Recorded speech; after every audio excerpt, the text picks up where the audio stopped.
Ընդհանրապես Հայաստանում կառավարության հասցեին եւ ոչ միայն հիմա մի մեղադրանք կա, որի մասին քիչ առաջ ակնարկեցի,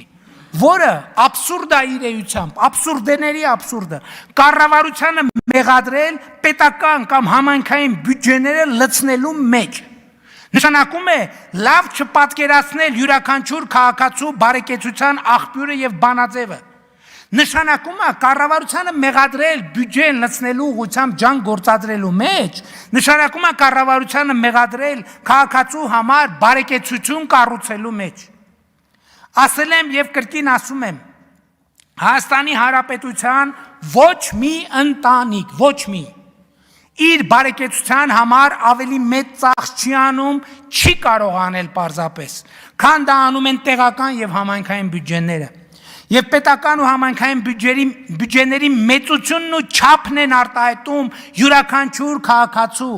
բառից բուն իմաստով յուրաքանչյուր քաղաքացու բարեկեցության աստիճանը։ Բյուջեով է որոշվում, ասա երկրի բյուջեն ինչքան է,